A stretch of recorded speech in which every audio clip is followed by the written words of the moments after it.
5 minutes to talk about a 3-hour masterpiece. Wish me luck. BBC One, BBC Two. At the risk of making him blush, why this guy? I'm trying to think of a clever answer about who was unavailable, but I can't believe it. But here we are. It's an atomic test. The Russians have a bomb. We're supposed to be years ahead of them, but the truth is, all of us in Hollywood, every director knows this guy sitting next to me, who, for the listeners, is Robert Downey Jr., if they're not watching the picture. He's one of the greats. And, you know, of late, I've seen his superhero chops, his incredible charisma. I am Iron Man. In an amazing series of films, and he's become one of the great movie stars of our time. And I am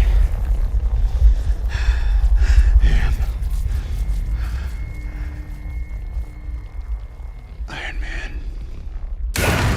But for me, I really wanted to see him lose himself in a character and just show the world, and I wanted to be involved in that process of showing the world that he's just one of the great actors. So now the race is against the Soviets. Not unless we started. Robert, they just fired a starting gun. I mean, I'm sure everyone's saying this, but I forgot it was you. Sometimes I thought you were Jeremy Irons, just for a second. Brother, thank That's you. harsh, man. To Jeremy.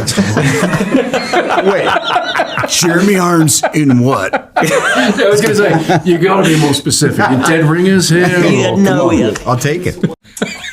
I want to ask something, I've not got much time, about the number of cuts in this film. Because what was the assembly for this? As in how long? How long? I don't know whether I should admit this on Radio 1, but we don't really do an assembly. My editor, Jen Lame, actually, second film I'm done with her, she came onto the film after we wrapped because she was busy on Wakanda Forever. As you did. So she came on and we started working together with the dailies, which is a process I really enjoy. We go back to the beginning, we watch absolutely everything, and then we start to put it together, and it's a very, very complicated film to put together. Yeah, isn't it just? I mean, I can only imagine. My mind blows just thinking about it. And the opening shot is raindrops. How set in stone was that for you? Not set in stone at all. It's not in the script, actually, which for me is very rare. It's very rare. It's a sort of symbol and a symbolic representation that started to insert itself in the filming.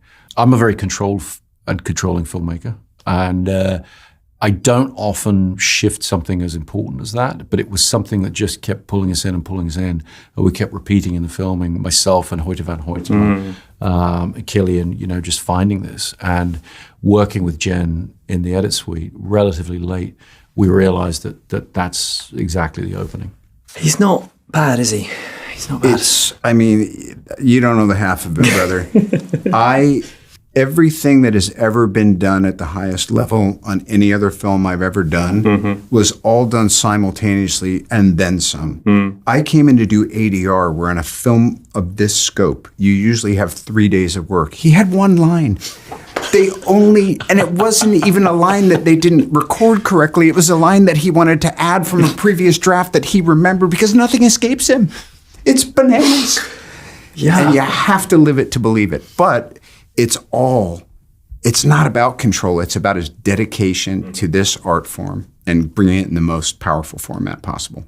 And I don't want to give anything away, bananas. But there's a sensational moment of audio when the test occurs. No spoilers. No spoilers. No spoilers. I would love to have been in the room, the ADR room, as you said, recording those voices. Extraordinary. You must have felt incredible capturing those. I have no comment to add here other than that. No, I'll just say that we didn't capture them in ADR. We used the real recordings. So, See? You know, yeah. All right, one last thing. A friend of mine who works for QI, so really knows his stuff, a big geek. I told him the incredible, wonderful fact that the IMAX reel of this film is 11 miles long. He discovered that it takes 3 hours to walk 11 miles on average. So you can watch Oppenheimer at the same time as you can walk it. I wanted to give that to you. Man. Thank you. That will never leave me. In IMAX. Can I tell you, we finally got something back from the BBC. All this take with these interviews, and finally, here's the fact for you. I don't quite know what to do with that fact, but it's interesting. I'll stick it in your birthday card. Never forget, 3 miles long. So, yeah, okay, great. I smell meme. All right, that's my closer. Yep. That was a freebie. Congratulations. Dude. Hey, thank you.